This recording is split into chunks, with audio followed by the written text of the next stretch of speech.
Good evening, everyone, and welcome to this, well, again, slightly spontaneous stream to Battlefield 2042. It's been a while that I streamed this series. I actually kinda intended to stream the game, well, at launch, but we all knew the launch kind of didn't work out exactly. So, with all the bugs and the performance problems and all that.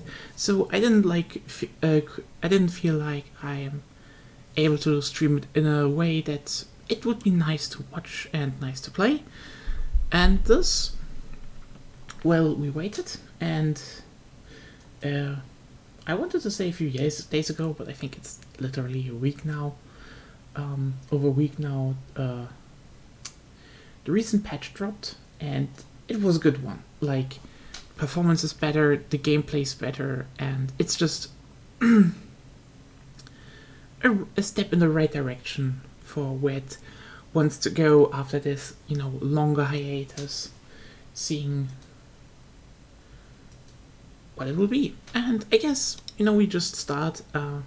As you see, we're not gonna touch Old Warfare again because I don't know if 128 players is still. It still is the same not working stuff, so we're gonna do Portal. And the nice thing is they still have Flashback Conquest, the playlist that is just carrying the game at the moment.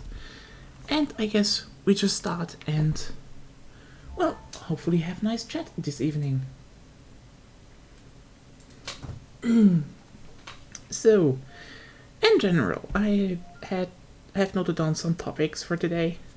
So this might be a bit more organized stream, but I will try to answer questions in the chat, obviously, again, and just try to have a discussion about what I think where the game should go, where I think it went wrong, and what are possibilities for the future, because a few big things are coming.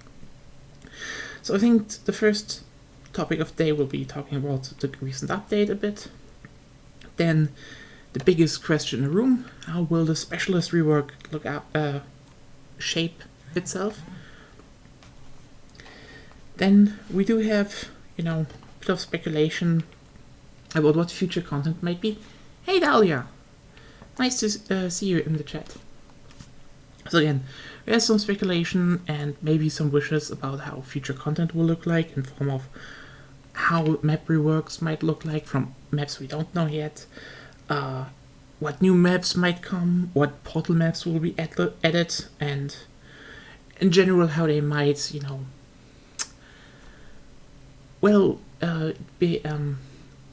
fix the whole "we do not have many guns in the game" thing. Which will come to you later. I have some spicy parts to say about that. Because I don't think many, I think many will notice, but Reddit has some awful takes on that. And so, we're gonna dive into that. But first, well, welcome back to Caspian Border. As you saw, we're playing Flashback Conquest, so it's Conquest on the on the remake maps, so effectively the best maps in the game. For everyone who never played Battlefield titles, this is Caspian Border from Battlefield 3. I'm having a bit of lag here, maybe due to the whole streaming thing, but it's fine. So this will generally play better than the main maps, and I think we can just go to the first topic of the day, the recent update. Like, holy shit, I'm actually feeling confident in streaming this game now, and everyone who follows me a bit longer knows that I usually stream the series at launch, and in general just very frequently actually. You know what? I think only for this stream I'm gonna tune down the video quality a bit. Yeah, just too low. That should probably work out better. Just to save those few frames in CPU threads, so it all is better. But yeah, in general, it's amazing. Like, before, I always felt like the game was pretty sluggish. I had some tinkering with, TXT files and all that, but you shouldn't do that so that the game actually runs better and doesn't have input problems with the mouse, which now just isn't really. I mean, some people say there's still input problems, but I'm not feeling them. I mean, they're probably gonna be fixed. Hey there, I hope you're having a nice evening. Welcome to my somewhat rambly stream about a shooter series where you go shooty bang bang on people.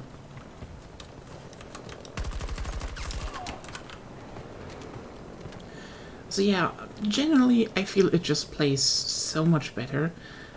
I don't know if I'm already in a way gonna say people get the game, because for now everyone who has the game has, and I play with, has generally fun. Hey Zep!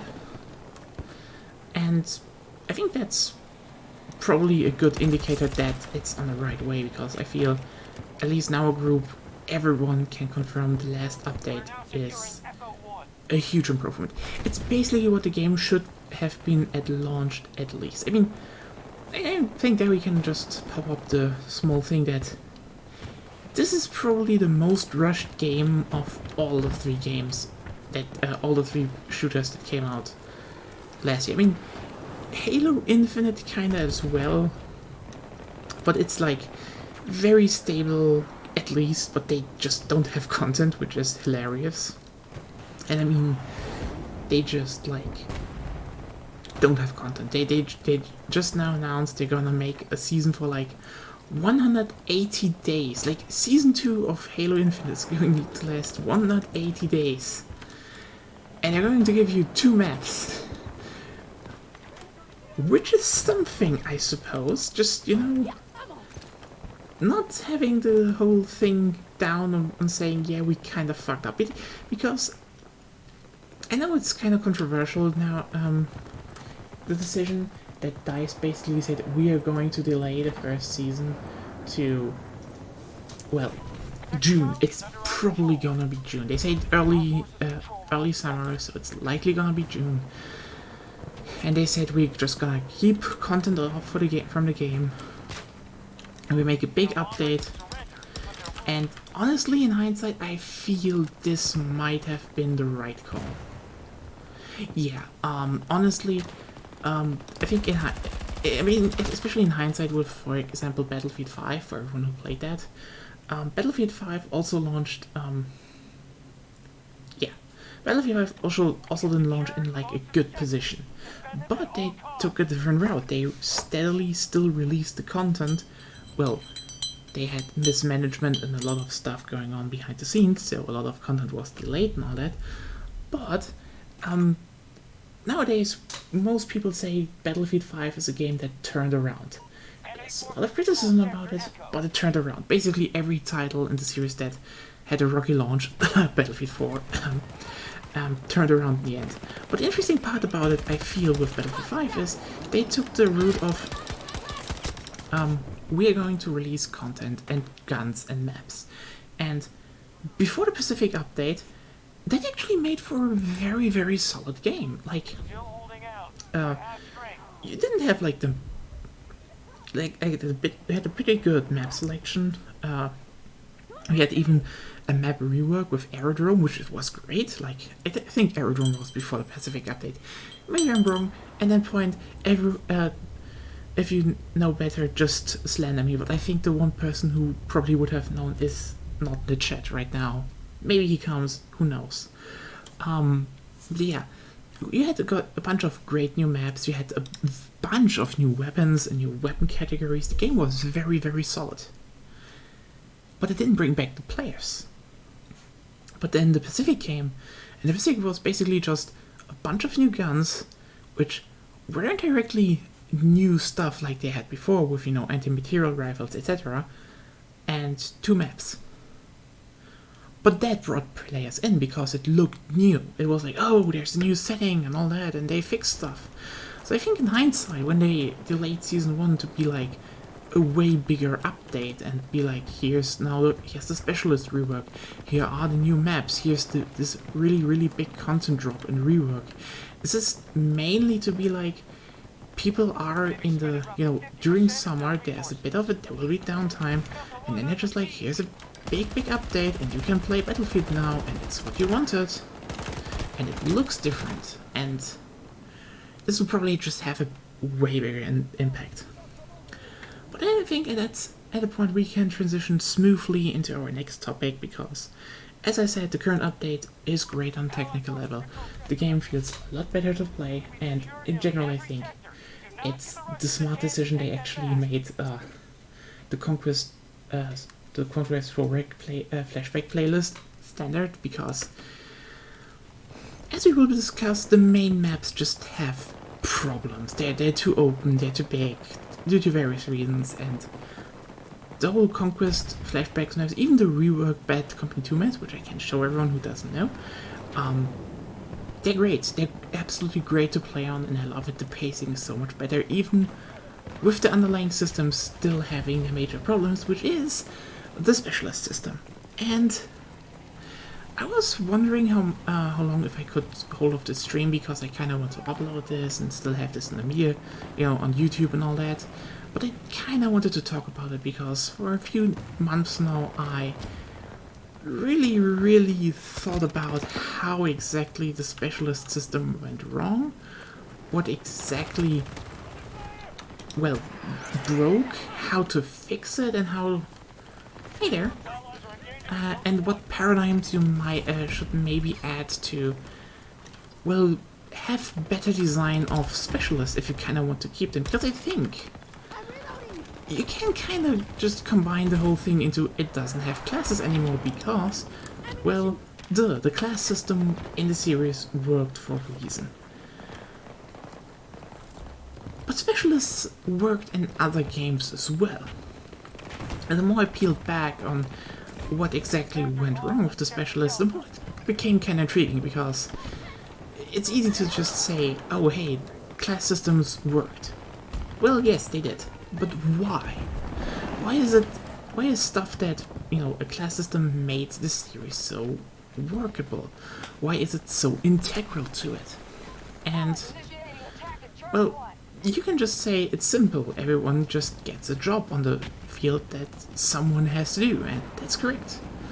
But then it's like, what jobs are actually the most important? And so on and so on and so on. So, I think before we can talk about how I think the specialist rework might look like, how I think Reddit is pretty dumb in their suggestions what they think it should look like, and if specialists might even fit into the overall Battlefield formula, I think we need to dissect classes a little bit in Battlefield. So first off, we decided that specialists in the series are there to perform tasks, right? So we kind of need to pin down what are important tasks and what tasks you can, and what tasks are necessary. And then I kind of realized there's actually a tiered layer to tasks. We have basically the primary tasks, which are the most important ones. Without them, the game would still, it would kind of break apart. The whole flow of the game kind of breaks apart. And you have the secondary tasks, which are, is stuff that is important to keep the flow better, but are not as overall important to improving the game, so that the game just doesn't break down. And then you have tertiary tasks, which is probably what a lot of people never expected to hear, but hear me out. Tertiary task is a lot different on a on a level, because while primary and secondary tasks you can nail down very specific things, tertiary tasks is more down to what can help a role, a class in the game to fulfill their primary objectives. So let's break it down. Primary tasks. What is kind of the most important thing in a Battlefield title? Well, someone has, like, we have a big battlefield with lots of players, we fight over objectives, and we have vehicles. So usually you need, as you saw, someone who is reviving, because reviving is kind of the most important thing and most important addition to the game series since, well, Battlefield 2. Because if you played 1942 or 1942 in Portal, you would kind of realize that it's not really working that well. You can play it, it's playable, but the flow is like just bad. There's nothing that supports pushes. If someone dies, they died and they go back to the last flag and have to walk all the way back to the combat. That sucks. Respawning, like reviving, is one of the most core things a game needs. Then we have vehicles, so we of course need need people that have active countermeasures to vehicles, which is, you know, rocket launchers. I'm saying active specifically because, well, you don't really have, you can't really engage a tank directly with a mine. I mean, you can, you know, run in their blind spot and then lay mines behind them and all that, which a lot of people did, but in general, you need someone with a rocket launcher. Or for air vehicles, a Stinger. Third, well, you need someone to repair the vehicles. Because even though health repairs nowadays a bit on vehicles, slowly, it kind of breaks the whole flow and, well, pushes with vehicles onto points. So you need people who fight against vehicles and people who repair vehicles. And the fourth pillar of the primary task is, well, respawn beacons. Because as you, for example, see here, sometimes you can just get stalemates, and people opening up new spawning points is actually pretty essential to, you know, allow a team to flank. So I'd say those are probably the four biggest, most important tasks in the game series. And neatly they map onto 4 classes, if you notice that part. It's like pretty fucking obvious to be like, oh wait, that's the class system right here. I think this is probably the most important aspect where I'd say the game should have a class system, because like you have 4 primary tasks, just have 4 classes. And then you have secondary tasks, which most people probably thought about. It's gonna be restoring health, resupplying ammunition, and gathering intel, which again is over the time of the series has been mapped onto various classes. So we have, well, but usually nowadays we have a medic. Well, we come to that, but here's like the most important thing. If you have someone that deals out health, well, most people still gain health in a way. So health and resupply is kind of important, but it will not, you know, completely break the game if they're gone, which you can actually see in Battlefield 2042. It still runs most of the time, even if most people don't have resupply stations or medikits. And intel, well, intel is something either it's used in the game or it's like not used at all. So that's in my experience the secondary parts, which, you know, usually just get mapped onto other classes. For example, well, you already have the scout with a respawn beacon, just give him some intel he can use, you know, a bunch of stuff. You already have someone reviving, just give him a medic crate. You have already someone who's repairing vehicles, just give him an ammunition crate. It's very easy. And so now we come to the tertiary objectives, of tertiary tasks of the game. And this is, in my opinion, where specialists come in. Because if you actually looked at specialists, did you notice there's nearly none of them actually fit into the class system? Good evening, John. Nice to see you again. It's actually like one of the most striking observations I had. Like, for example, you have people like Dozer and all that with their shield, and they said it's an assault. But what exactly does Dozer do to be an assault? He has a shield. He's not someone who, is designed to attack vehicles, like fulfill a primary task. He's not designed to supply units on the front with a secondary task. He can do that with the system right now, but he's not built around it to do. He has, at best, a Tetrary task gadget. Say that 3 times fast. That allows him to fortify pushes. And here's the interesting part. Where I gonna bit chime into specialist rework. I'm saying this for a long time now, but I feel the Battlefield series kinda needs a 3rd gadget slot. And hear me out. If you look at Dozer, he wouldn't be used if his main kit was, rocket launchers and grenade launchers, to clear out the whole infantry. Because if you just take the classes from Battlefield 5, you would have some grenade launchers and all that. Who knows? Maybe the grenade launcher could actually be a specialist gadget because it actually helps clearing out points. It helps people make a push onto points. So if you structure it like that, you could see, hey, an assault class would need a rocket launcher or stinger and something to support a push onto objectives. And a 3rd gadget slot, if you go with the idea of Battlefield 5, that some gadgets are always onto classes. So for example, a medic will always have the revive tool. An engineer will always have the repair tool. And consequently, we could say a scout will always have the respawn beacon. I'm not really sure what we could say the assault should have, because it's a bit fuzzy there.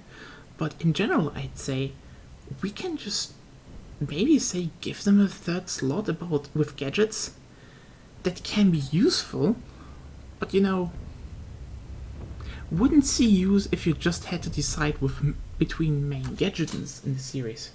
Because if you're gonna revive and have a health kit, well, you're gonna use that, and you don't have a 3rd pool. But if you, for example, look at Battlefield 5, well, you always had your revive tool, and then you could pick a health crate box, and you could pick, well, smoke grenades. That's a good system. I think this is where we come to the specialist rework, what I think is likely the most logical thing they should do, in my opinion. Because I've seen really, really bad takes from Reddit, where people are like, oh, just make it like Battlefront 2, and you gain points during a match and then can unlock specialists, and it's like, no? Just why? I mean, here's the thing, the special units in Battlefront 2 had better guns and more health than the standard infantry. It sucked playing against them. But if you just put specialists like they are in a special category to unlock during a match, they would be useless. Genuine question. Why would you play an assault and then downgrade to Mackay just to have your, zipline and your grapple hook? Yeah, grapple hooks are fun, but it's also kind of useless. So this is why I think where probably the specialists will come in. And I think they should rework how some are seen. So for example, you're gonna have an assault class, and I'd say each class will have 2 gadget slots. And the one mandatory with there's a rocket launcher gonna be in the assault class, for example, if we just take the system from 5 because 5 was, I'd say, hands down the best class system the series had so far. They had a rocket launcher, and they then, I don't know, get grenade launchers or something like that. I don't know. One idea I had is that they maybe, get the med pen as a standard item and then rocket launchers, and then they still had, the specialist gadgets like shield and all that. It could be an idea. But it would make more sense if you mapped the specialists with their supportive utility items onto existing classes and just gave them as a bonus to it. It would actually expand the class system. But we would, kind of rethink some, because some of them, these are just not working out. For example, they say Irish is an engineer and he's able to place down walls and provides armor, and I think he also has like a trophy system to destroy grenades. And it's like, he's good at he's good at point defense. He should be a medic. I mean, cut armor, just fucking cut armor. He should be a medic. It would make way more sense if he placed down walls and revived and healed people. And then you could just, split it in half and take his trophy system and just give it Angel, because Angel is fucking overloaded. Like, oh, he can revive any ally and give them armor because it fuck armor, and like has a loadout crate where you can have every loadout and weapon and gun at the same time. What the fuck is this shit? And he's support? Which isn't support, like, they should just be medics, if you think about it. And in the same vein, Boris just does fucking nothing. You could say he has area denial with his sentry gun, but the sentry gun is just ass. It gives you 3 kills, but it's not that good and shouldn't be in the game, because I'd say every gadget should be a direct use gadget. It's just more fun. But you see what I mean. And also, like, Mackay, he has mobility. It would be way better as a scout. And also, if Mackay would be moved into the scouts, he would actually not compete with Dozer with their utility, so they could be used more. And Rao, who is disabling enemy hardware, which you could actually kind of rework into an EMP grenade launcher to shut down vehicles. He could be actually a support who has area denial on vehicles. I mean, you see what I mean with the specialist rework. I think they work, but a lot of them need rework, because this is clearly the first iteration of a system. Because, for example, you have Sundance, and Sundance, they're great. I like them, but they break the game. They have the wingsuit is just way too fucking much movement, and then they say they're an assault for that. That would make them a scout. Just so you get down to my reasoning, I'd say Sundance, Boris, and Angel are the ones who need a rework, and I'd say this. I think this will probably come as a surprise. Falk probably too. Because let's be real, Falk, she's just doing the thing a medic should do. The Surret people should just be a medic gadget you could choose instead of the medic crate. I don't know what she should get.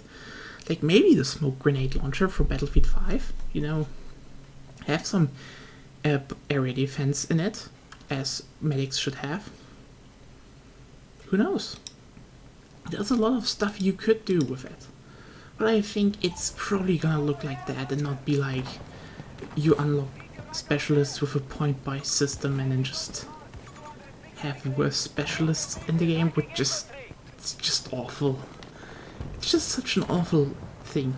But hey, what do you else expect from Reddit? They will constantly have the worst takes because they don't like fun. It's astounding how they are on clockwork. You could get the dev, set them in front of Reddit and just say, just do the opposite of what they want. It would probably just make a great game.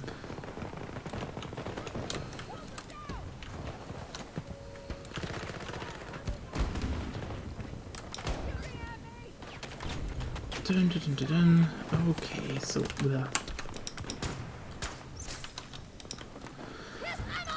let's look. So yeah, this is my 2 cents for the specialist rework.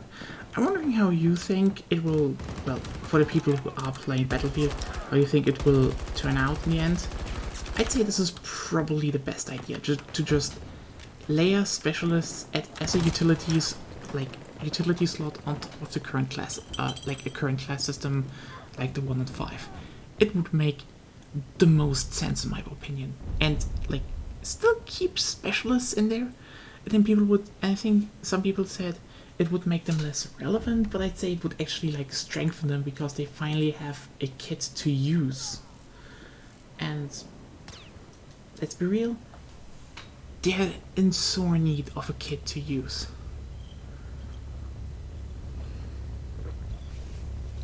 So I don't know.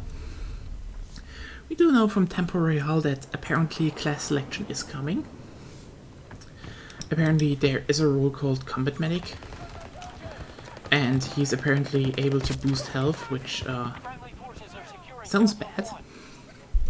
So like, maybe they're still not getting rid of armor, which is just gonna suck. Because yeah, armor is like not directly imbalanced at the moment, but it just sucks playing against armor because it fucks up the time to kill. But as what the fuck? Oh well, that's amazing. So yeah, I hope you all kind of understood my rambling about what it could be, what it might be, and what I think it should be. And I hope you were able to follow my dissection of the class system, because I really just wanted to know why a class system is working so well. It just can't be like, just do the class system, and it had to be a bit more like, what does a class system do? What are tasks that have to be done? And I kind of worked out a little, you know, point system of how a Battlefield game should orient itself on, which I'm kind of working on currently with Danny. So who knows what that will, if that comes to fruition. It's kind of a fun side project, but we'll see. We'll see how it turns out. And otherwise, next point. So we talked about how the specialists might be reworked, and I guess the next thing is what will be, the content of in the future of the game, because there's just so much to come. I think the most fascinating part is that it's like compared to Halo Infinite, which clearly has a problem making content. They have content. Like there are, I think, at least 4 references to I'm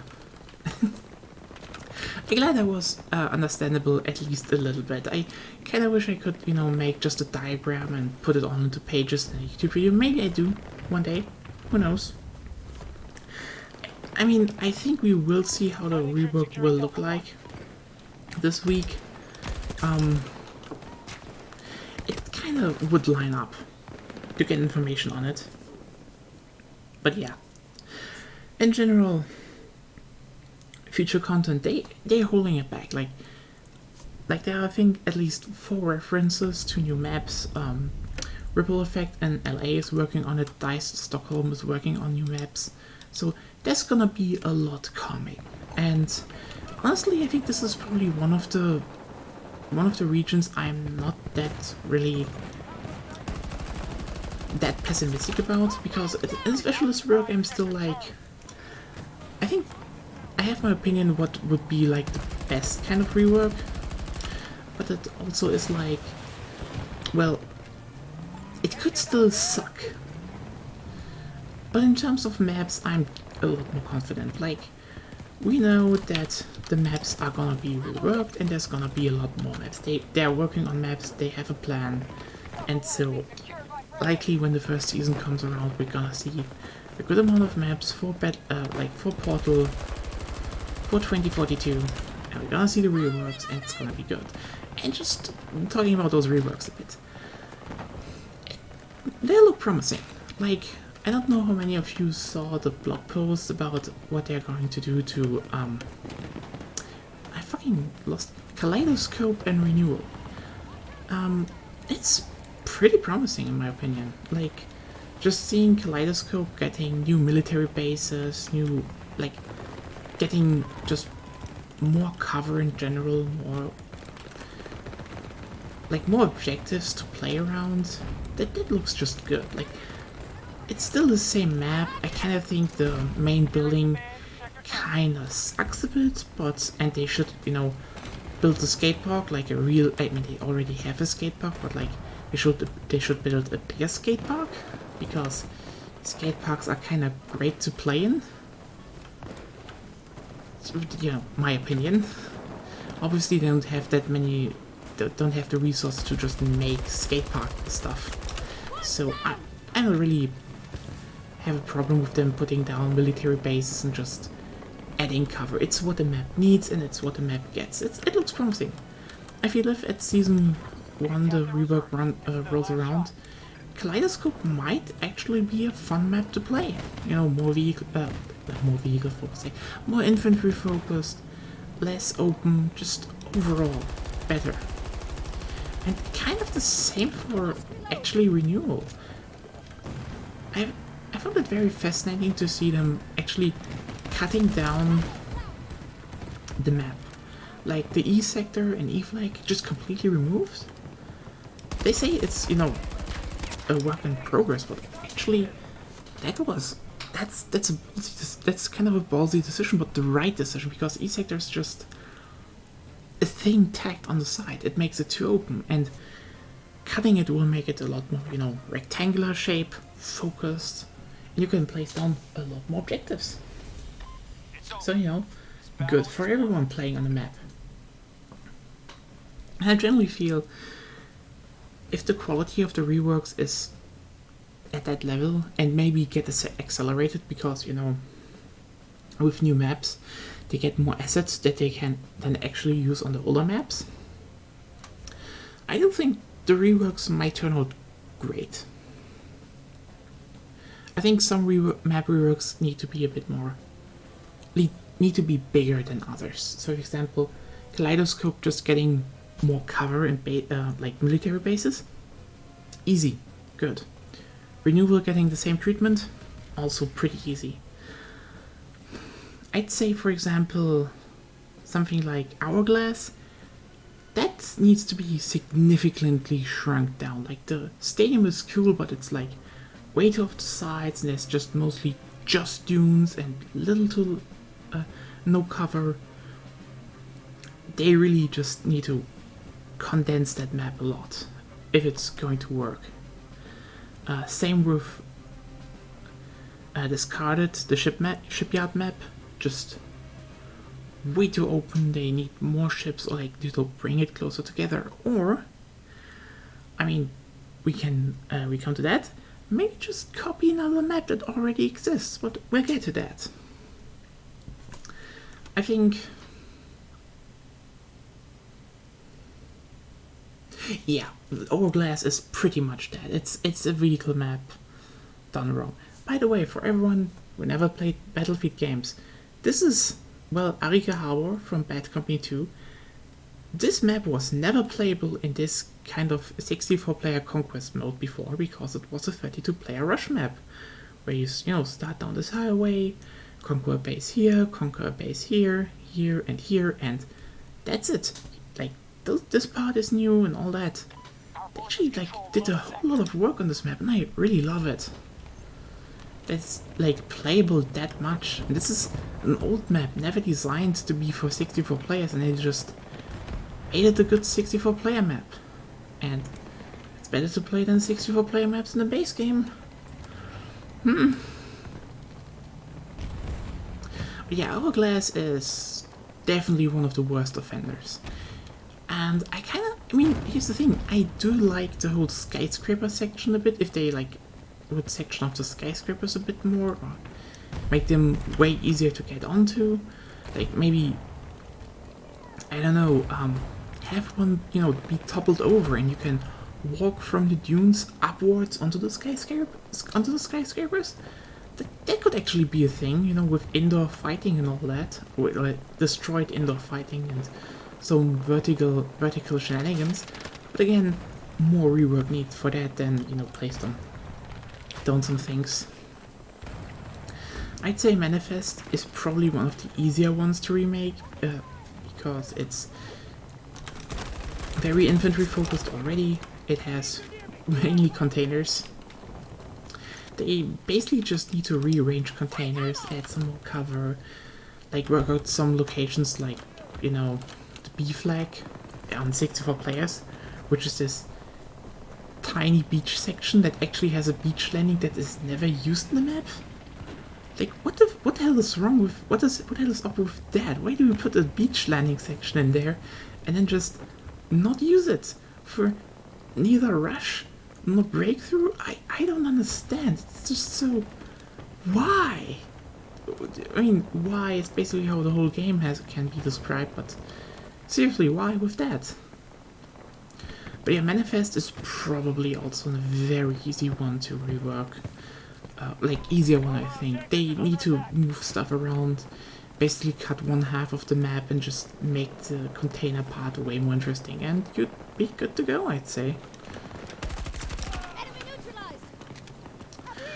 I mean, Breakaway, the Antarctica map, probably gonna be a lot more work, but I can see one where, you know, they cut out the whole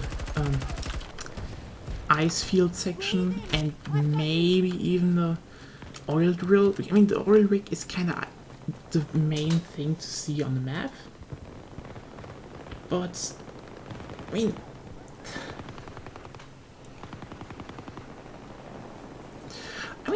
here's the thing: we're talking about the Battlefield series. They are doing beach landings for over a decade now. Like, the first beach landings were in Battlefield 1942. That's like 2 decades now. They're doing beach landings for 2 decades now, and they have great maps with beach landings, like from Wake Island to all that. I'd even say they could make a beach landing in Antarctica, you know, attacking instead from the ice shelf down from, you know, the frozen sea onto the map and like into trenches. It would work. In that sense, I'm kind of actually a bit pissed that we don't have, like, we have one beach landing map in this title. And I like beach landings, which is probably the biggest shame that they have not yet implemented Gulf of Oman and Strike at Karkan, but we'll get to that. Again, I'd say, if we just wrap up the rework maps, I'd say Breakaway is probably gonna be one of these maps where they will cut a lot. It's like they say it's the biggest map in the game's history, in the series history. Yeah, it is, and it's painfully open and has just a few areas that works. So you're gonna cut that big map down. I'm sorry to say that. It's not working out. But we kind of talked about it already. Like, we have... Just going over the map reworks, I'm actually not really that worried. So far, the reworks look good, they communicate openly, and I'd say if we come out with new maps, and I already said the new maps are gonna be smaller, they're gonna be more focused, they're gonna be have more infantry parts. If Season 1 comes around and has like 2 reworks and two to 3 new maps, or even 4 new maps for 2042, we're good. That's like, there would be 6 solid main maps, and well, the rest of the maps can be reworked and forgotten until that. I mean, they're not gonna do that much harm as long as they make a playlist without them.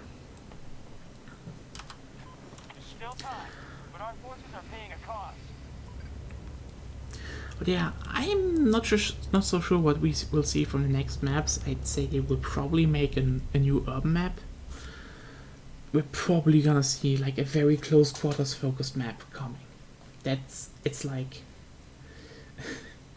I know I'm usually not the person to make a lot of this is probably gonna be happening, but it would surprise me a lot if Season 1 is not gonna open with at least one infantry focused urban map. That's the one map type that is missing very much from the main map pool selection, and yeah, they very likely will do one. But moving on from that, we have reworks, we kind of scratch onto new maps. Here's probably the most interesting part for me is what will be next for Portal? Because we're currently playing Portal, and Portal maps are amazing because they are the good old maps. And so, what's gonna be? I think having some more realistic expectations, we're gonna probably see a mostly more Bad Company 2 maps. Because, let's be real, they already have, I heard that, like, from a reliable source, they need to remake most assets if they're gonna make, you know, new maps. I think they could take over some assets from Battlefield 5, which they used on the World War II maps, like the 1942 remakes, as like the church and the windmill, which is also from Battlefield 1. So maybe they are sitting on some Battlefield 1 and Battlefield 5 assets. So you know, maps from that game can be remade. But again, the biggest problem here is more like, would they think people would like to see Battlefield 5 maps? I'd say yes, because I like some Battlefield 5 maps, but I can see that's maybe not their first priority. So it's probably gonna be Bad Company 2 maps and Battlefield 3 maps because, you know, they have assets. But I think I should do the big disclaimer, probably not most Battlefield 3 maps because most of them are not that simple. I'd say the likeliest one we'd see for Battlefield 3, it's probably gonna be Firestorm. Like, Operation Firestorm is gonna be very, very simple to make. For everyone knowing the map. It's just, you know, warehouses and pipeline and like, I think that there's also like the building site, that's it. So, pretty good open mixed map. Most assets are in the game. So yeah, I think we will see Firestorm if they make another Battlefield 3 map. For the others, I don't really know what Battlefield 3 map they could do with it. I mean, I'd like to see something like Sane Crossing and Metro, and it wouldn't surprise me if they are actually working on Metro and Damavand Peak because, well, let's be honest, Metro and Damavand Peak are like the most well-known maps. I'd say if we're gonna be realistic, it's gonna be Firestorm and Kark Island. If we just go from a purely work point, but like, just to the chat, like, which Battlefield 3 map, which Battlefield 3 map would you actually like to see come back in a future update? What I say are just, you know, suggestions with the most likely candidates be for the early release. They're probably gonna do some more afterwards, but again, what would you like to see? I mean, maybe you like a map I wouldn't have on my radar.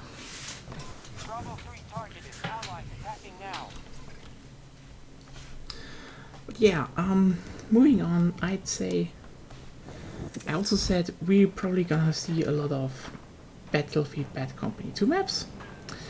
And so in that sense, I probably should say which is my likeliest guess we will see, and it is Atacama Desert. Like, I don't know, Atacama Desert is probably the most logical map to be ported from Bad Company 2. It's a desert map, you know, they have all the assets, they have the wrecked ship assets already from Discarded and all that, and it's a very good, very well laid out map, and it will work very easily in most game mods already. So yeah, I'd say my money is on Atacama Desert. Unsure of what the next ones, but Atacama Desert it likely is.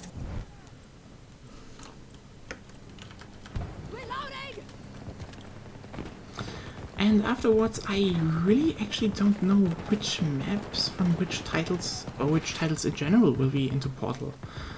I mean, Battlefield 5 does seem like one of the most easiest they could do, so maybe we will see that. maybe we'll see like World War II coming back, and just you can play on Twisted Steel and Iwo Jima. And that would actually be kind of cool, because I think Iwo Jima and Twisted Steel are probably the two best maps you can port from the game.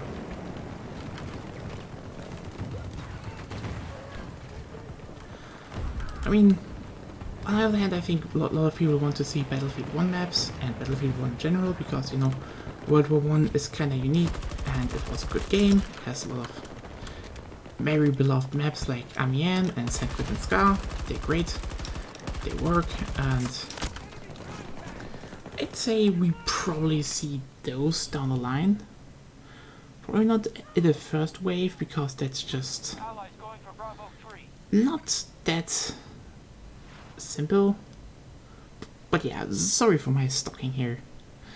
I generally would say we will probably see Battlefield 1 down the line at first, and now for the sad news, I think at best we will probably see Battlefield Hardline maps at the very end. Yes, I know, kinda sad, but that's just gonna how it is. We've taken Bravo 2.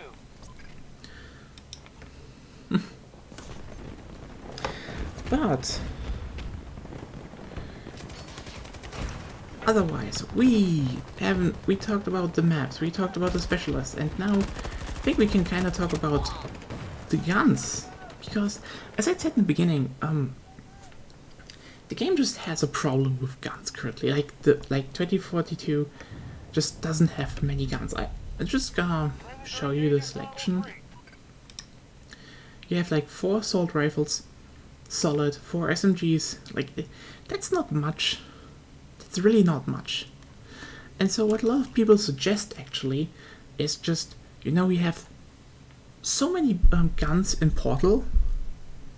Just port some guns over. And I know some people were gonna be, but the realism of the era. Which is stupid. I mean, it's an absolute balloonia argument, and I'm just gonna show you why, because this is actually kind of a fun thing to witness. Because you see, you have a lot of, you know, new guns here. For example, the M5A3 is, I think, something called the MX5 from Sig Sauer. Like, it's a Swiss gun adapted by the US military to replace the M4.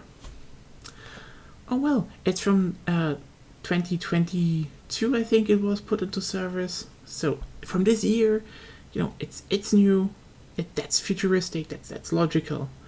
You have the AK-24s. You know, it's a new AK model. Duh.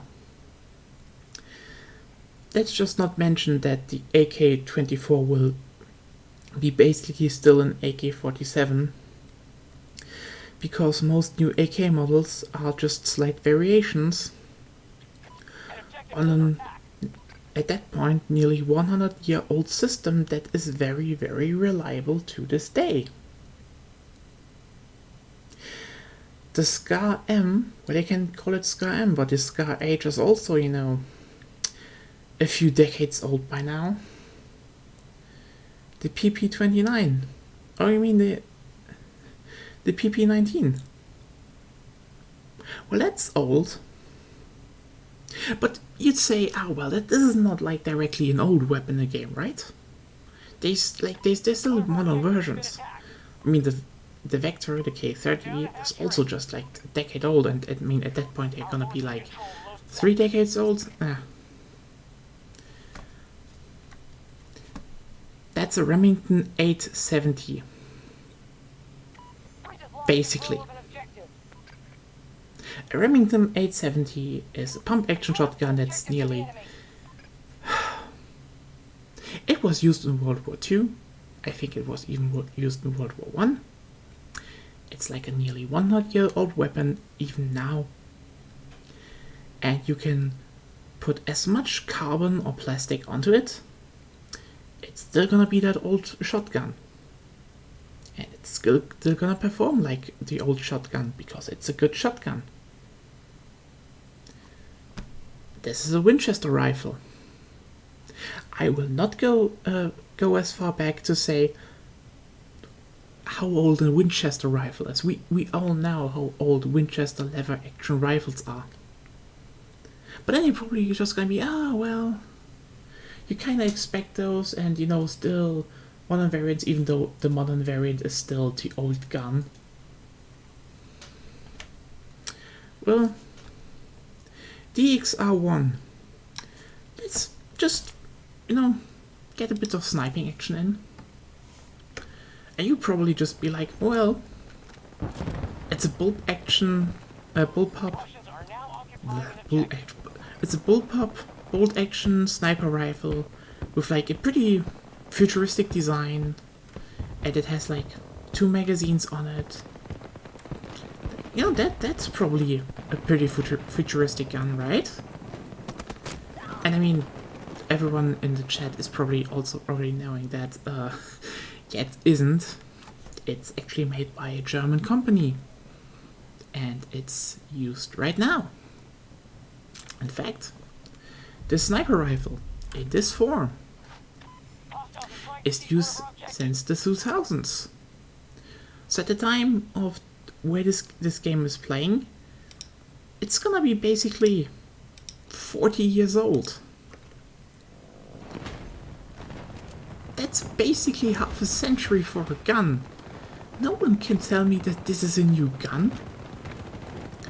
And this is probably the thing that irks me the most. Because every time I hear, you can't just put Portal Gun into the game. The P90 is still, it's already, I think, 30 years old in our time. It's still state-of-the-art, still a state-of-the-art gun. The P90 looks so futuristic. Well, back in the day, shows like Stargate used it just to be like, look, it's a futuristic gun. You load the magazine from the top. But nowadays, people, in the gaming circle apparently have it so ingrained that the P90 is from now, even though it's already an old gun, done at the end of the Cold War, that they just kind of forgot that it will likely still be used in the future. Because that's just how guns work. If it's still usable, you're gonna have people using it. That's just how the world works. And so, if some people just go up and are like, people wouldn't use those old guns. What old guns? The AN-94? The AN-94 is nearly 20 years old by now. I mean, you know what? Fuck it. Let's just get some clear answers and clear dates on it. Because the AN-94 is, at this point, 28 years old. By today's standards. And now turn forward the clock. And the AN-94 is an old gun by now. The P90 is 32 years old now. That's not, a current gun, if you ask me. But we still see it as a normal, a current gun. So yeah, this is kind of bullshit. I think they should just add the M16 into the game and just give him the futuristic attachments. Just fuck it. You're playing mercenaries anyway. I don't have much to say about, what guns might be coming next. I don't care. Just put the guns that are actually still in use in the game. A lot of guns from Battlefield 3 will still be used. Just select, half of them and put them in, so they don't overlap with the current guns too much. And you're fine. You'd have a burst fire assault rifle in there, and a new one and all that. And you could be like, let's take some World War II weapons. Because who the actual fuck cares? It's not like the Kar-98 isn't still used by many people.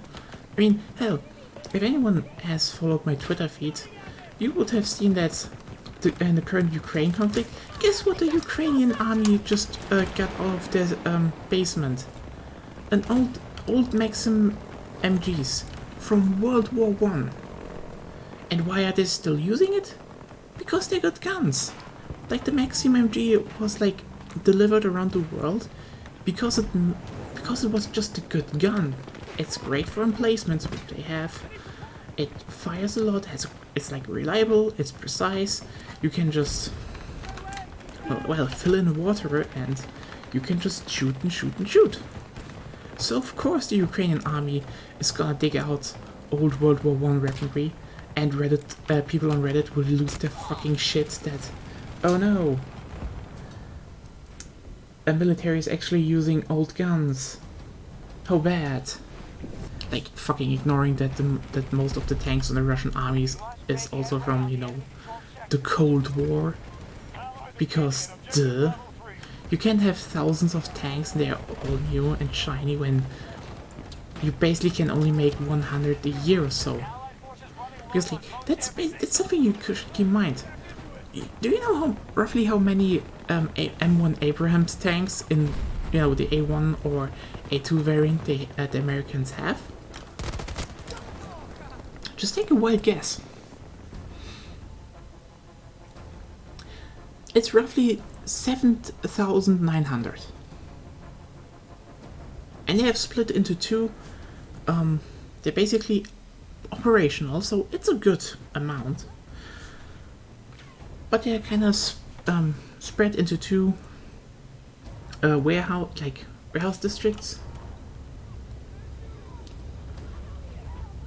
Oh wait, I mean, most guns are still very much effective. I mean, we're just talking about the M1 Abrams tank. You know what gun is still mounted on the M1 Abrams tank? The M2. That's a 50 caliber heavy MG. Worked out during World War I, I think. Used in World War II. Guess why they're still using it? Because it's a fucking reliable heavy MG. There's nothing wrong with using that. But yeah, most of the time, it's stupid. I think I showed you already how many old guns are already in the game, and most people just want futuristic design, which is just weird. Which is also why I say they should just take the Thompson MG, like the Thompson machine gun pistol, the Thompson, the Tommy gun, and just give him a plastic, like some plastic ribs, make it look a bit more futuristic, and bam. Most people would be like, oh yeah, that's a futuristic gun, and it would still be the fucking Thompson. Because most people on Reddit don't care about what a gun actually is, they just care how it looks. I mean, it's like you have World War II, World War I guns on M1 Abrams tanks. Because still, you just need reliable tech. Squad retreat. Battle's done. We've lost enough troops for today. I'm ranting here without no pause. That's not good for my throat. Well, that's a name. I mean, he's honest when he says he's tackling fat cats, but I suppose you can name yourself that.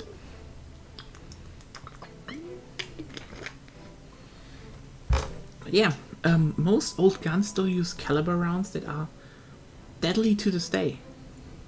Like the Sturmgewehr 44, it's still effective. You can still use it and it would still be deadly.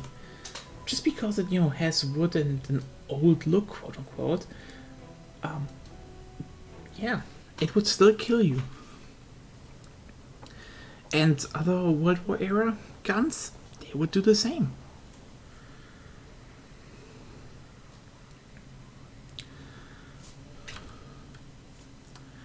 So yeah, this is why I'd say they should just port them over. Maybe give them a more futuristic look. Who cares? I don't care. They could, the thing is, if I'm just gonna be blatant, if you want to see how Reddit thinks, it's literally just visual designs. If a gun has wood on it, it's World War II. If a gun has it's just out of pure metal or very not really like really blocky plastic, it's Vietnam Cold War era. If it's sleek, round plastic, then it's modern era. And if it's slanted, then it's futuristic. So, my big proposition, just fucking port the M1 Garand over from Portal and just give it a more modern carbon slanted design. And bam, futuristic gun. Easy, no problem. Yeah, we're just gonna wonder which I should take now. Ah, fuck it. Gonna do some DMR fun now. Lost an objective to the enemy. Even though the skin is like totally out of place, I'm still gonna use it. But yeah. Oh my god, this is basically the big... God damn it, Reddit has no fucking idea what they're talking about. It's literally just, oh, how does a gun look? Oh, it looks futuristic. Well, then it has to be in the future. And I mean, let's be real. Most people will still use AK-74s. They can put in the AK-24 all they want. People will still, like, realistically, these people here, the mercenaries, they would still use an AK-47 because it's an AK-47. It's one of the most reliable guns on the planet. Not using it is like saying, hey, I kinda don't want to survive.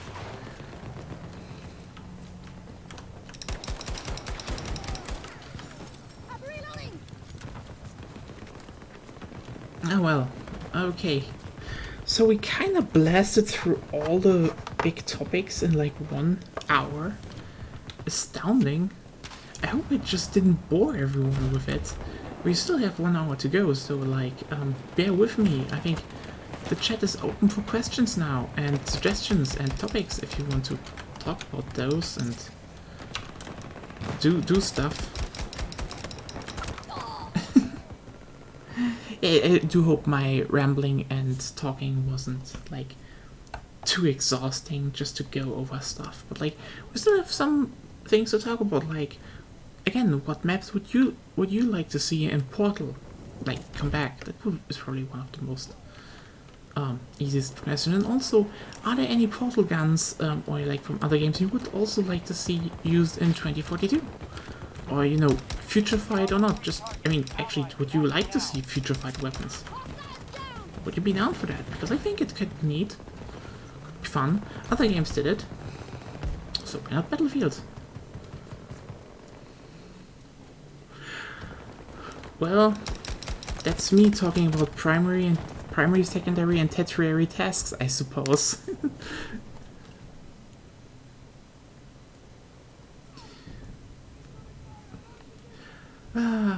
I see, with this talk about the whole task tiering is gonna hit YouTube. Yeah, the Vector just looks futuristic. I mean, it's a cool gun, but like, I think the Vector is like a decade into service now. It's gonna be like at least 3 to 4 decades old when this game plays. So like, it's not really that futuristic anymore. But I mean, it's put in because it's still assumed to be futuristic. But not the P90, which I think is shit. Because like the P90 is an amazing gun and deserves to be in the game.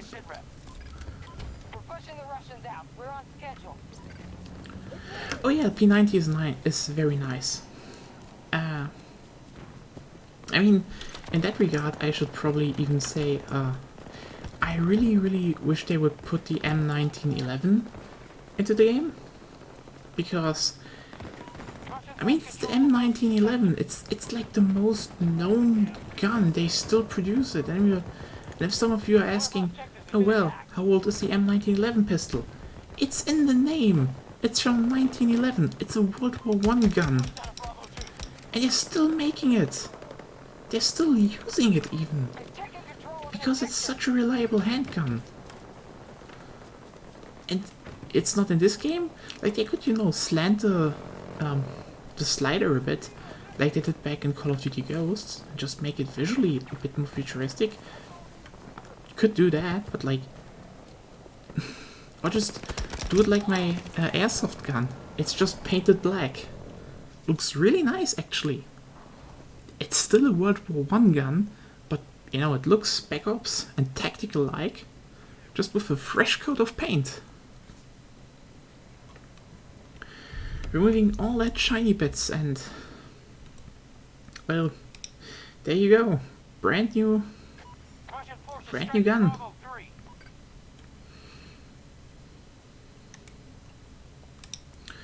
Dun, dun, dun, dun, dun, dun. Let's just make it green. Oh well. Oh yeah, I think the P90 is definitely a gun that should be in the game. No question about that.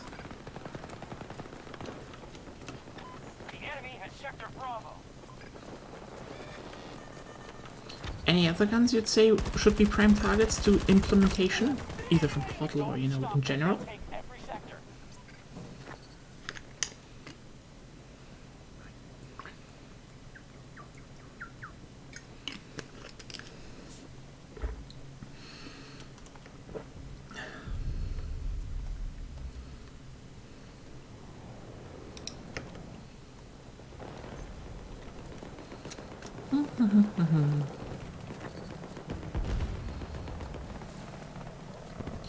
Talked so much now, but at least no major incident like yesterday.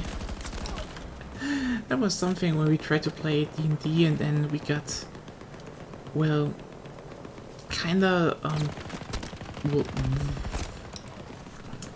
and we got kinda stopped starting by a dog because before we gathered, like outside our in our neighborhood, there was like probably a very young dog. It sounded like a young dog. Young dog was just whimpering and like barking very like in fear.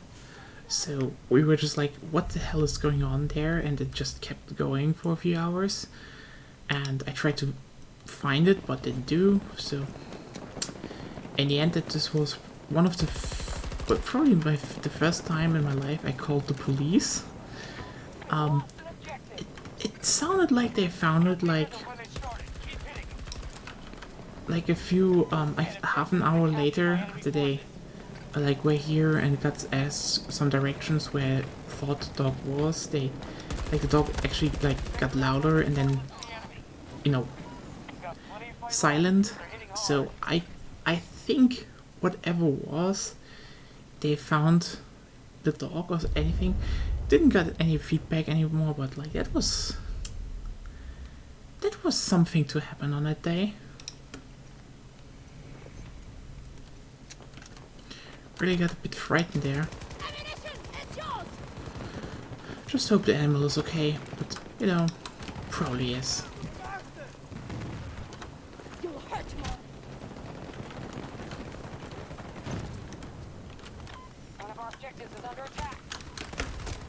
God damn it.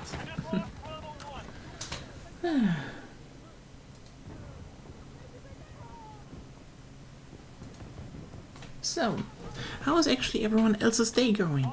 Just randomly throwing that out. I just like talked a lot about stuff the last hour. Just, how are you all doing?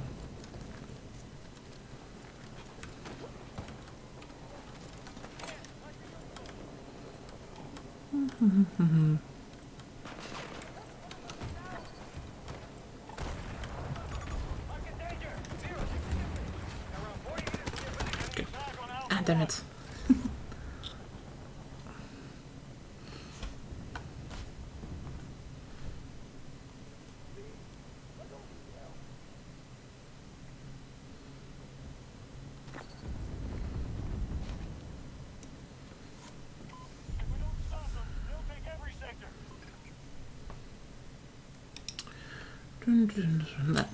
Now, time to do this a bit more seriously.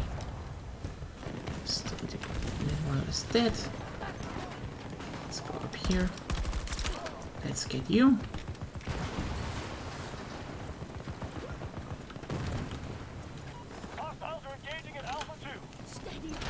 5. We now hold Sector Alpha. Well, We have secured Alpha there's the 1. tank coming.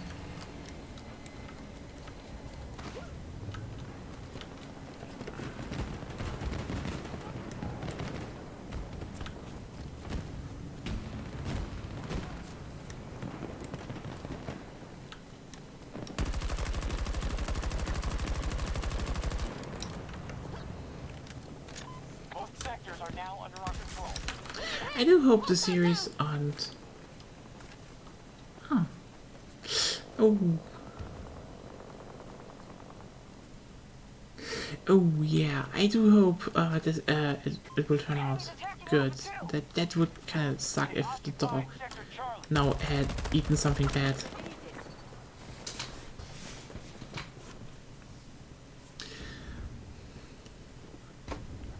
I do hope this game is gonna, like, I think Battlefield 2042 will probably be around for a few years now, but like, I really do hope we're gonna see some, like, actual fun collaborations in the future.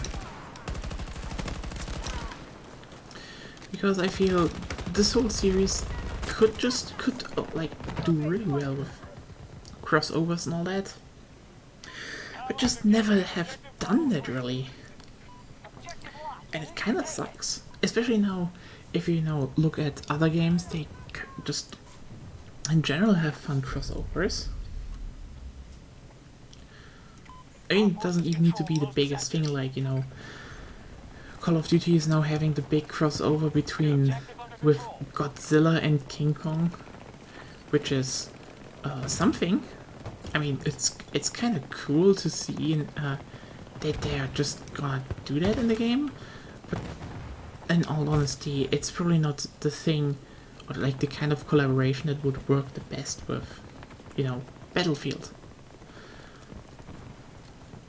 I'm actually kind of unsure what would be the best ones. I mean, I'm actually like really biased. I'd say they should maybe try to get a crossover deal with Black Lagoon. I mean, the manga is currently going on again. You have Portal. It's the mode where everything goes anyway. Just make a run-up map. It's nice, urban. You can destroy a lot, and then just make crossover skins with Balalaika, Revi, and well, Roberta, because we kinda need a Roberta skin if you do a crossover, because Roberta is the best. Okay, actually Balalaika is the best in my opinion, but Roberta is amazing. There are just too many great characters in Black Lagoon. So just Call of Duty doing no-name anime skins. Well, Battlefield can do the Black Lagoon crossover and have skins for characters wherever people want them to dominate them, I suppose, because there are a lot of people horny for those characters. And as we know with Resident Evil 8, horniness is a marketing tool. Yeah, it's just a bit joking, but it could be done. I mean, I do hope they do some.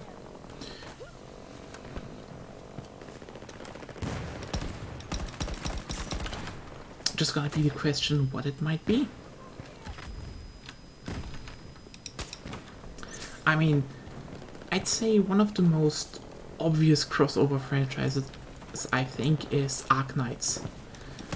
Just because, like, I never played Arknights, let's be honest, but it's like a very big game and they have like great artists, so I'm just like, every time I see fan art or like official art of their game, I'm like, just imagine some of those, like some of them making a few official skins with, the whole style of the game. That would sell really well. And also like, oh hey, season 1 just didn't bring that much fire? Well, just promote yourself with Arknights, get the gacha crowd in the game. Oh please no, actually, then they want gacha mechanics in Battlefield. Yeah, no, but in general, I'd say this is probably one of those games where I'd say a crossover would be kind of interesting to see.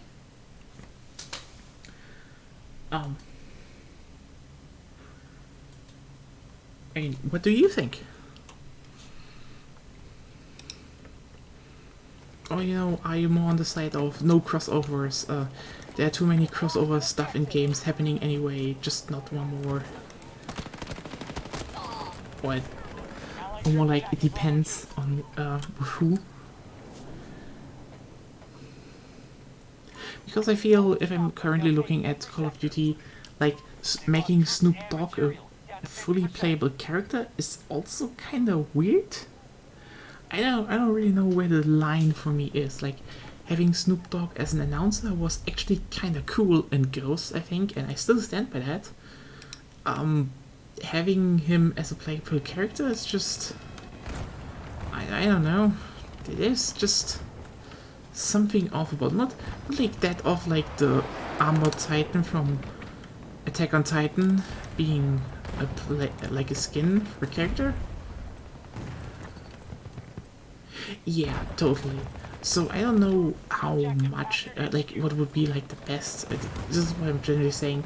Something like Arknights looks like one of the most logical things for me, because again they have great designers, so, you know, tactical stuff and all that.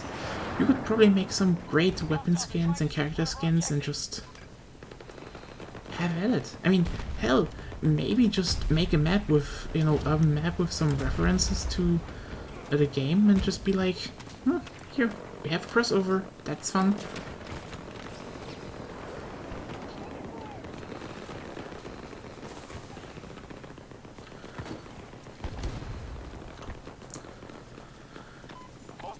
Dun, dun, dun, dun.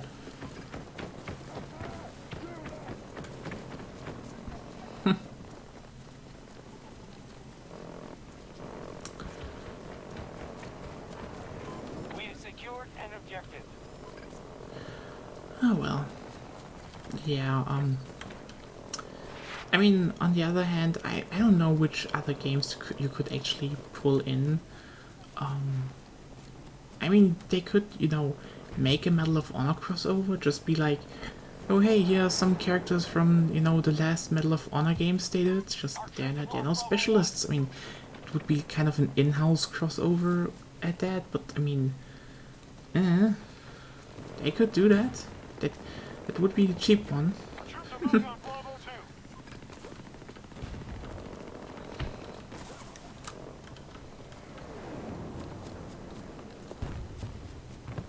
I mean, back in the Hardline days, I actually was like, why are they not making a crossover thing with, for example, Payday 2? Which, like, Payday in general, it was just like, oh hey, you already have this whole... Oh hey, they still haven't I mean, they made great work on the map, but... well, Our forces have taken an objective. I don't know if Payday would still be the best thing to do a crossover with, you know, now that Hardline isn't a thing anymore. An objective is under But who knows? Oh my, I just... You know, there are some licenses that are kind of given away like candy nowadays. I just realized, I mean, Payday 2 actually did it. the enemy controls sector Alpha. They could make John Wick a specialist. I just realized that. Like, imagine them getting Keanu Reeves to just be a character in this game.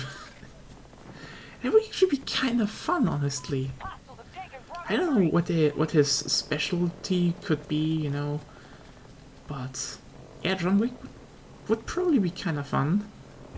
Would likely be pretty fun.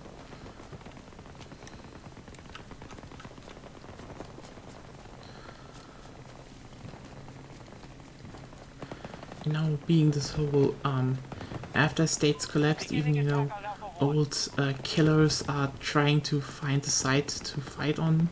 And that would be a thing. I mean, even if the John Wick license is still given away, depending on that. I mean, they're still making movies, so...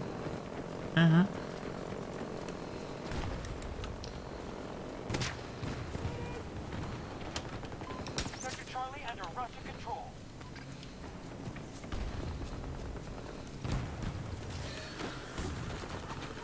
There we go. Oh, damn it. Oh, there was someone. Oh.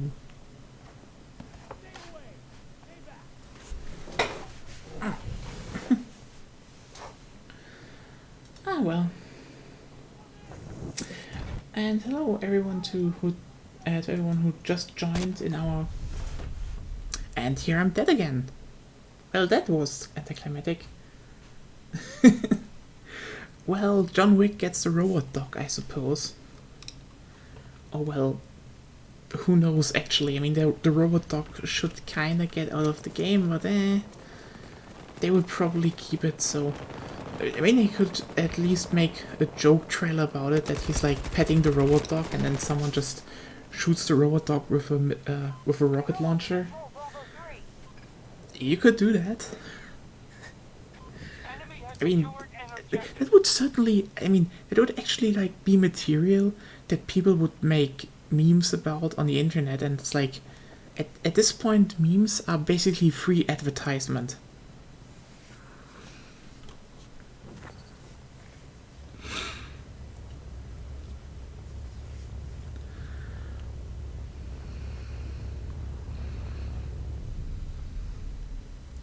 I mean, if we're actually talking about memes at this point, I know it's a shit company and should be bought up, but like, imagine if they made a Metal Gear Solid crossover. Like, you're getting Raiden and Solid Snake as specialists. That would actually be kinda interesting. You know, you could just pick, I mean, the logical thing would be to pick people from Metal Gear Solid 4 and all that, but like... And I could see that, you know, some guns and all that from the game with, you know, skins. Metal Gear Solid would probably be a good, like, a very fun crossover. Whew. It's actually kind of hard to find, you know, good crossover stuff.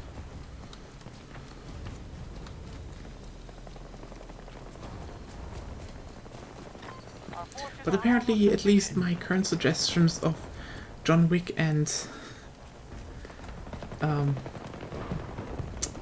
I forgot, and Metal Gear Solid are not, like, totally getting people to freak out. I mean, it would do Reddit, because Reddit is Reddit, and Reddit is stupid, and Reddit doesn't like fun.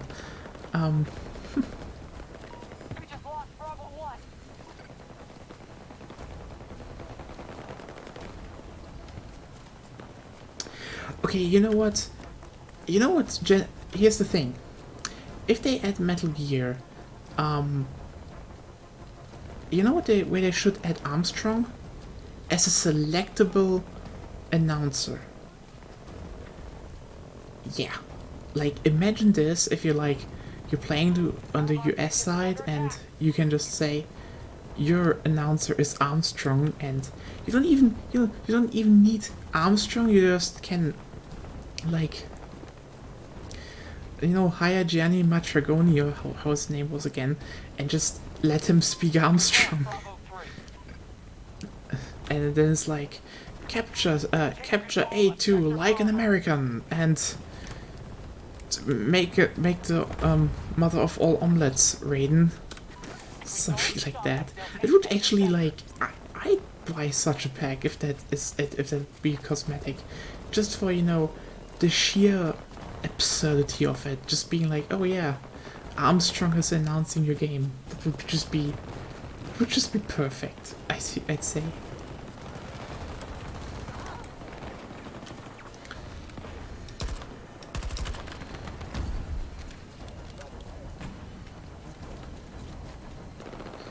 But yeah, otherwise, there are not that many things. I mean, I think since it's also like kind of popular in Japan, they could like do a crossover with Gundam, for example. You know, for some skins and guns for the tanks, because generally Gundam has some. Has a lot of slanted skins, like a lot of slanted designs and all that. So, you know, making basically a Gundam or Zaku skin for the guns and for the tanks. I mean, it would just be a red tank, but I'd say it would probably be very popular.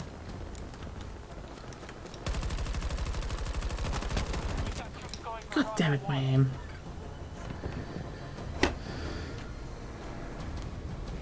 Sector Alpha under control. All forces withdraw. We can't win this one.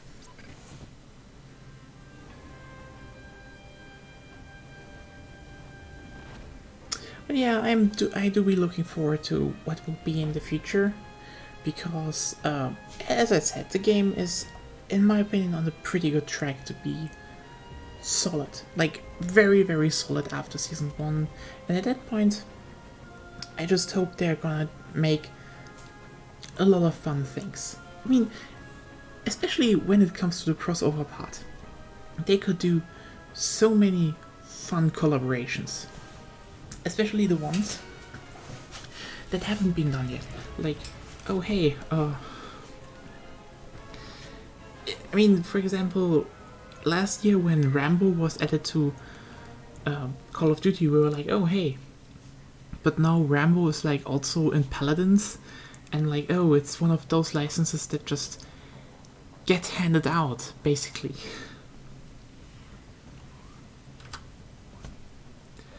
And it kind of sucks, you know. They should like try to get, if they're gonna do crossovers, they should try to get a few IPs and stuff that's a bit more unique.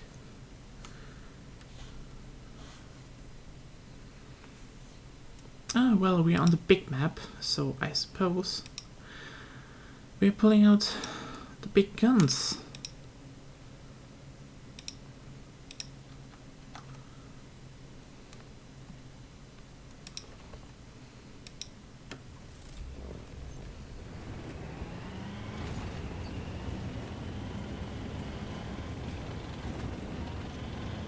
Oh wow. Yeah, I mean, what are even IPs that are, you know, kinda underused? It could like be, well, could be ripe for crossover, that are fun enough actually for it. That's hard. That's not easy. Taking control of Sector Bravo.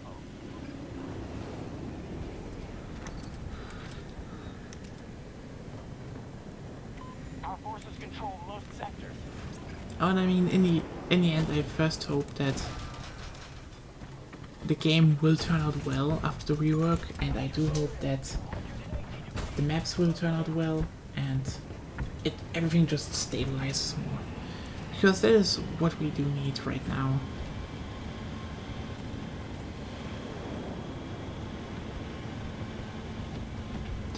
And yeah, I do look forward to the Specialist rework that will probably be posted. Get ready to hold. I'd say it will be posted this week. They say they will be posting stuff in April, and now April is gonna be over soon.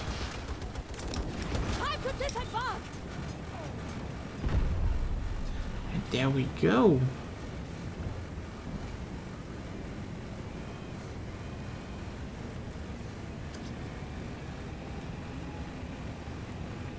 I think we're gonna see the Specialist rework, like, overview next week, like this week now, since it's Sunday.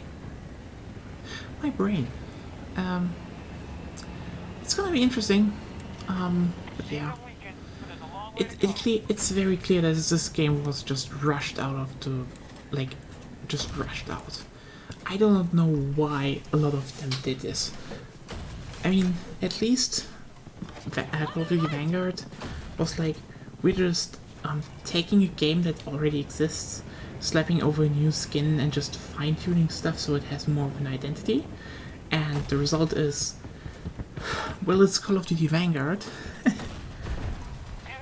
While 2042 was like probably going well, and then they just decided to be like, hey, it has to be out here and not, you know, half a year later, which it's basically gonna be now with the soft relaunch, which is what it is. I mean, I'm not saying this is currently the live service at work. This is not like, oh, the live service is delayed because of other problems of the live service and like, no, they they are holding back, deliberately holding back content. They don't want to like just keep the game running. So they went and said, we're gonna make the hiatus, we're gonna rework the game's mechanics, and then, well, we're gonna re-release it. It's a soft relaunch. And I do hope it will work out. Because I think this game has a lot of very good mechanics underneath it, and they can just work those out, and if they worked it out, even better for everyone involved. And well, that round was pretty fast on Elana main. Holy.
I just shut up because, you know, it was the original Battlefield theme and it's like, just nice. It's just really nice to listen to. Well, I think we gotta go back from that gun to... Okay, you know what? Stream decision. Which gun should I use? Like, which type of gun? What do you want to see?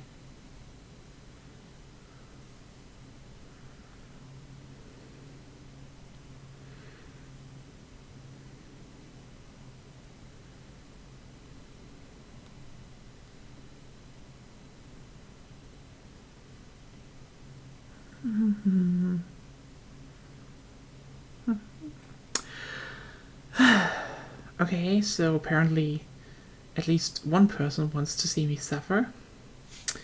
Okay, any other suggestions from weapon class, or should we just go to the sniper selection?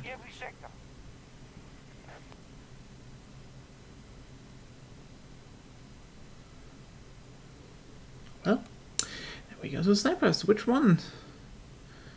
Hey, you know what? Just take the fancy one, because this week we got a fancy gun skin for it, and Reddit lost their shit because, oh no, the gun looks like a Nerf gun. Oh no. You all just want to see me suffer long range, isn't it? Isn't it? God damn it. I'm just bad with snipers.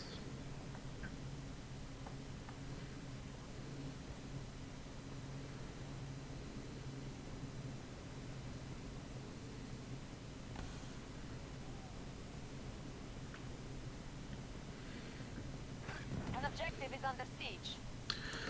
Oop.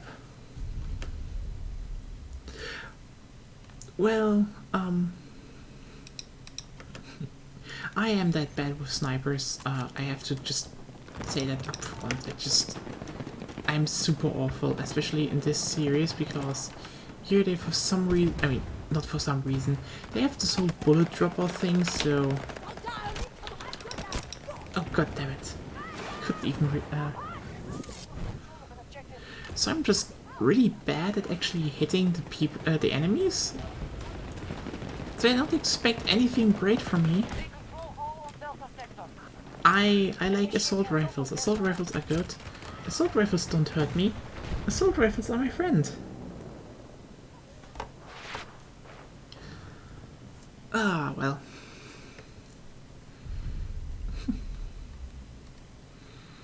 I do find it amusing though that every time we talk about the class selection, a bunch of people say like, oh, we need a sniper class, when like, I mean, apparently some people don't like to hear this, but sniper is not a class.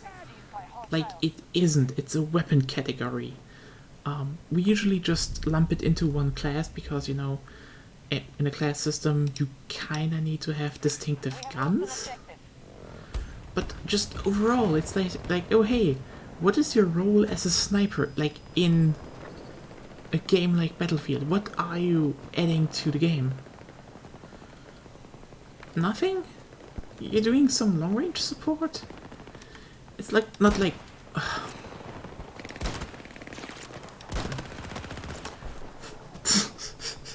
It's like, you know, something you can do, but it's like not really a distinctive role. Which is kind of why it grinded my gears, like, for the last two titles. That for some godforsaken reason, the Scout class, which was called Scout for a reason in the previous titles, where you were always able to, you know, pick an MP or a shotgun, or in some cases even like, god damn it, like even a carbine, but like 4 was kind of debalanced as fuck, but that's another topic.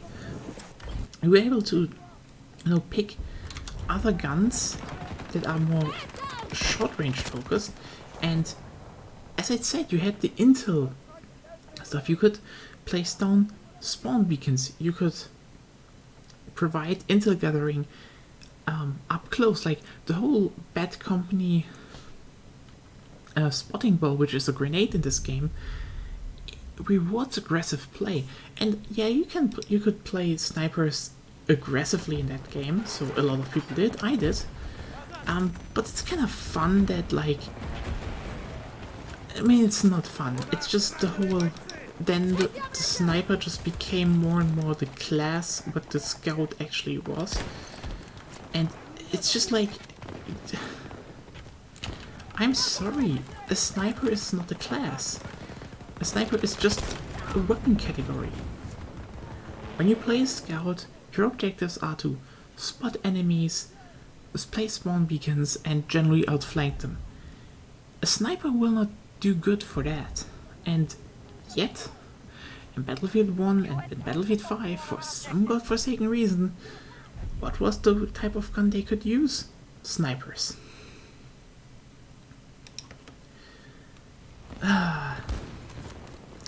Just completely wiped the class off the table for me.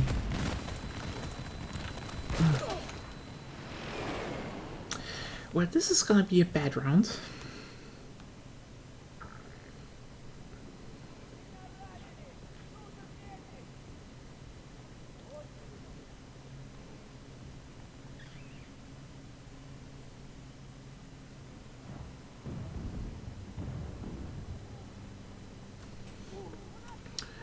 Dun, dun, dun, dun.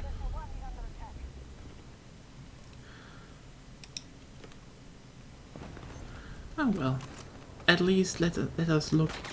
They can get one kill with this gun. There was someone, right? There was someone. Our forces are down to half strength.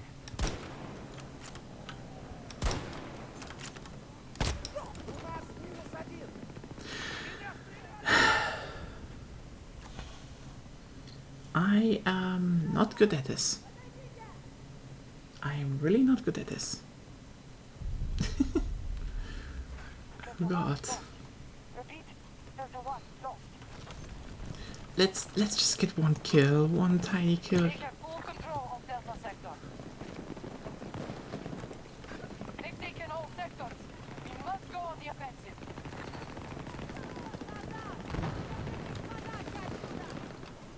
We need to move! Cancel that! Just hold on! I can help!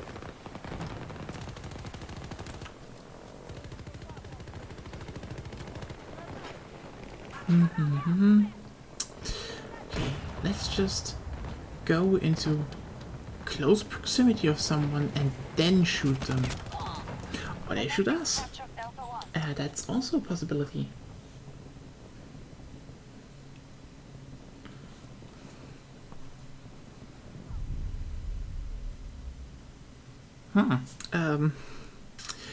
This stream got suddenly very silent and I tried to just kill one person with the sniper rifle and you can see me suck with it. Dun, dun, dun, dun, dun, dun, dun, dun. Where is someone? Where is someone? I want to kill the people. Do, do, do, do, do, do, do, do, do, do, do. Come the hell on. Where's everyone? Hello? I just want to get one sniper kill. One free sniper kill, please. Oh no, there's a tank. Friendly down. I got a pistol kill. Does that count? Oh god.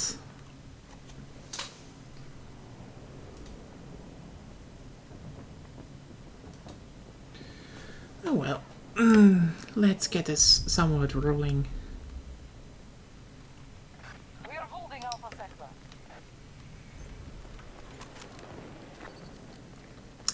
Oh yeah, they're just hiding from my skill. You're right, they're just running away. It's too effective, and I hate it, but they're just running away from me and my skill. What am I? Stop the US forces from conquering every sector. By the way, this is also one reason why old maps are superior. They have trains. Like, there's a lot of trains in this map. And compared to 2042 maps, which have literally zero amount of tracks and trains, and they're just all awful maps. Do you realize? We played Arica Harbor, and they had trains, so Bad Company 2 was good maps. We have Noshar Canals, which has trains. Battlefield 3 had good maps. Starting assault on And well, 1942 also had trains in, well, Stalingrad, but you never saw that because Stalingrad is not in the game here, but it had trains. Like every Battlefield title with good maps had maps with trains in them. You know what, hey, fuck it. It's nearly over. Let's see if I can still kill someone. But like, 2042 maps? All awful. And no one has trains in them. They have a harbor map and don't have train tracks? Are you telling me the whole harbor is just run with trucks? That's bullshit. It's a harbor. You use trains because trains are the most efficient type of transporting cargo.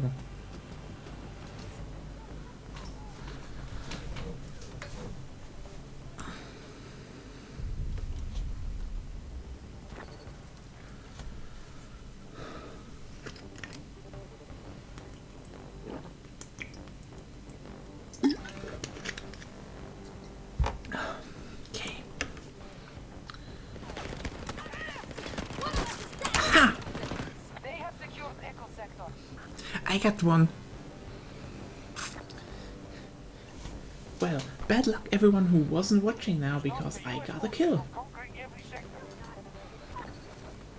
We cannot sustain any more losses. Perfect. And now I'm probably just gonna... Oh well, and there's the music kicking in.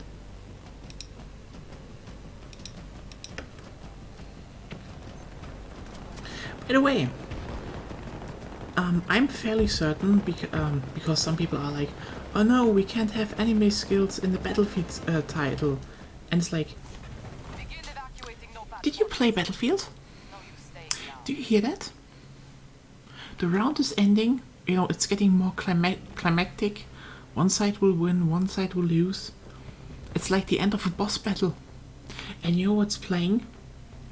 The theme song. Yes, Battlefield is not only fit for anime. The Battlefield series is anime. It's using the same techniques as anime. And therefore you can conclude that it is anime and should in fact have anime crossover skins. And anime crossover made skins. Bulletproof scientific reasoning. Actually, it was kind of cool, like, seriously, it's kind of just cool that the, theme song starts playing when you kind of are about to end the round. That's just nice. It's just really nice. But, again, it's kind of like the same technique in anime when something really epic happened, like in the newest One Piece episode, and then, at the right moment, the theme song kicks in. It's the same. So, you squint a bit and bam! Battlefield is an anime. And I will not be persuaded by anything else. And we're back on Caspian Water. And I think this would be our final match for the evening. Taking you through a tour through all the Portal maps, and I hope it was fun to watch. We still have, a whole round in front of us, so that's hopefully gonna be nice and relaxing. I like Caspian Border. Especially now that there's not a blue filter over everything, because they for some reason wanted to have a blue filter over everything back when Battlefield 3 was the main game. It's just... And oh my god, this was just... When everyone is telling me there's like no Battlefield game with like a good launch and all that, I remember when on PC some people installed changed a few things in a TXT file and all that. I think it was a mod that just removed the blue filter. And the game looked great, like really good. And then DICE banned everyone using the blue filter removal, which is just, okay, you can do that. Kind of an asshole move, actually. Especially when you just decided your game had to be blue.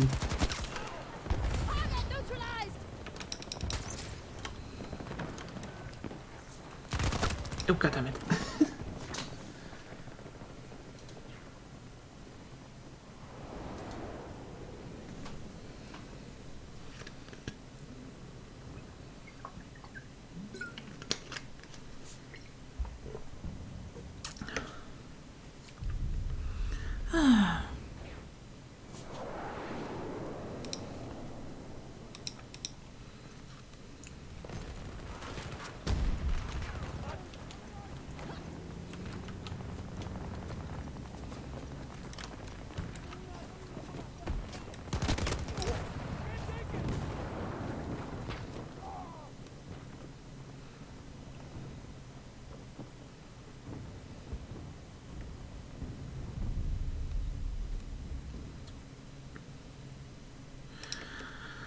Oh well, oh well. I do wonder though if some of you, like, if this game's going to be fixed in the future, with performance-wise and new content and all that, how many of you would actually be, like, interested in either coming back or, actually trying it out? I truly hope with, like, Season 1 they're gonna be making something like a free weekend or free week, because it would just... That was actually... I haven't touched on that yet, but I feel like having a free week for people for the game would just be the perfect thing to open Season 1. Just get people in the game, let them play it, get as much, attention and players on it as possible. So yeah, are there actually some people interested in maybe trying it out then? Because if you do, maybe we could set up, another stream by Season 1 and maybe make a big play group. And so, everyone on the same server, if it's kind of possible or something, who knows. And just showing off the new content and playing together. Again, regarding if you actually want to buy the game one day and play it. Good night.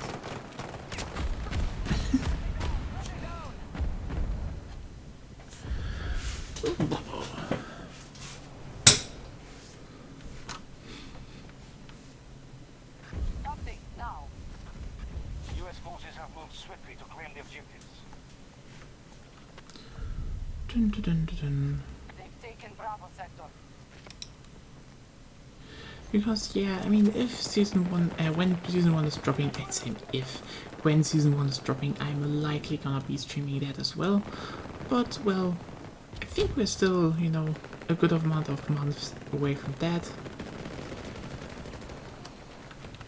I mean, at least 2 months, so we'll see, we'll see.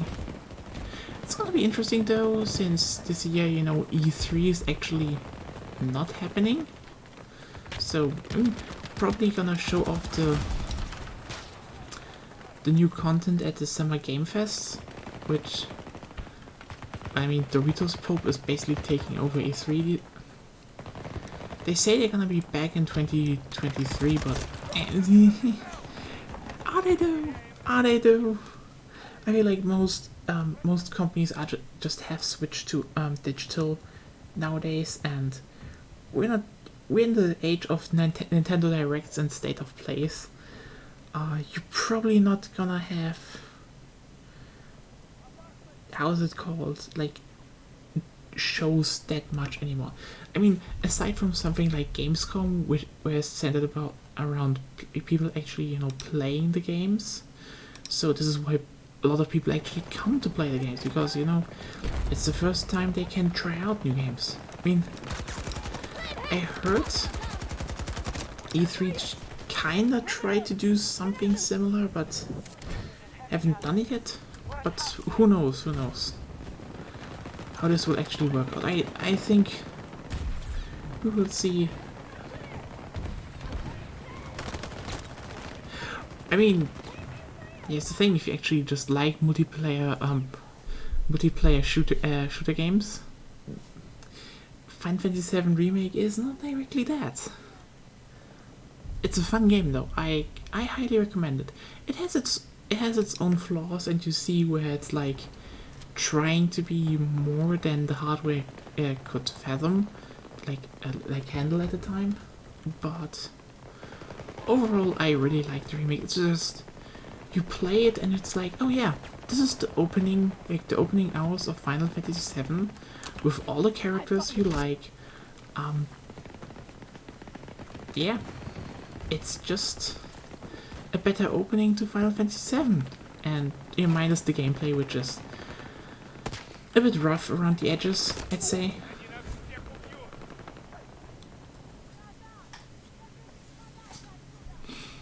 But I can recommend it. It's a fun game. And if you play on PC, you can just, you know, make Cloud even hotter with mods all the time. Which, I mean, is what we all want in the end. I suppose. I don't know if there are people that don't want Cloud to be hotter. I do. I think many people do, according to Twitter at least. Dun, dun, dun, dun, dun.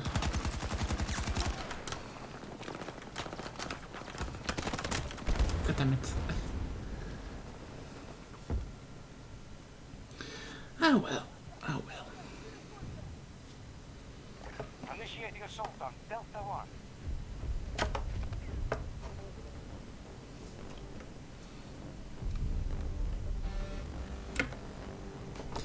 I mean, yeah, it's my Aerith, Tifa. They just, I mean, in that sense, can you make Aerith hotter? First of all, you kind of need to get, you know, the aura of cuteness from her. Like, Aerith is just cute on some very fundamental level. You can't really remove that from her. Like, even if you put her in a dress, like, even if it's like the most sexy dress, Aerith would just kind of be cute and innocent because it's Aerith. But Tifa's hot, and Tifa could beat me up. I would have no problem with that.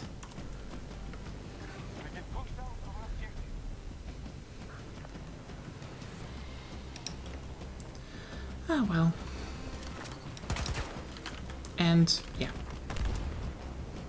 But yeah, Cloud Hotter mods, they're great, especially since the last thing where someone like gave Cloud like a crop top, and then people were like, oh no, cover up his like belly button, and then the modder was like, fuck it, here's a womp tattoo for Cloud. They're just no even hotter. Fuck it.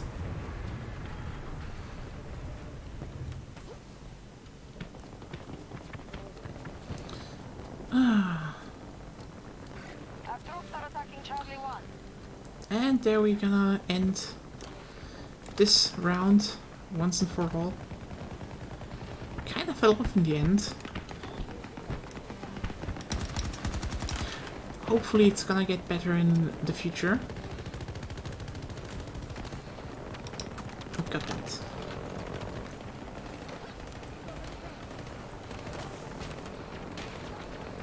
US forces holding together, but they're burning resources. Our troops now hold down And the again, there's the theme music playing. So it's the epic finale of the battle, and the theme music is playing. That's anime. That's anime right there.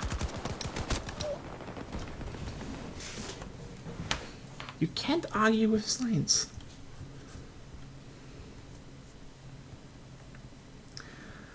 So yeah, I think wrapping up this stream, I think we can conclude that there's probably gonna be sensible reworks happening.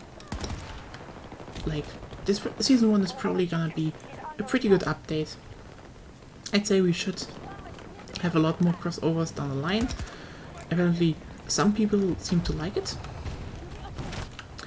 I'd say we should have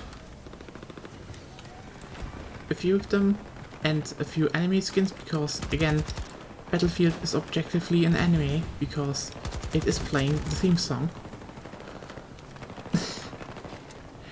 And yeah, I hope you did like this very rambly 2-hour stream about what the future of the series might hold. For everyone who expected me to stream earlier, I was waiting for this update, and yes, Connor, hello, I'm joining in the last few minutes of the stream. We talked about crossovers, and that I'd say probably some of the best franchises to make a crossover with would be Arknights, which is very popular, would bring a lot of new players, and they generally have like very cool tactical skins and designs. So I'd say if you make a crossover with them and just have some skins for guns and specialists, that would work out very well. And otherwise, well, I was telling everyone, we're in the final moments of a match, it's the climactic finale and the theme song is playing, which makes Battlefield objectively an anime. All troops fall back. We've lost the battle. I won't lose you. Ah well.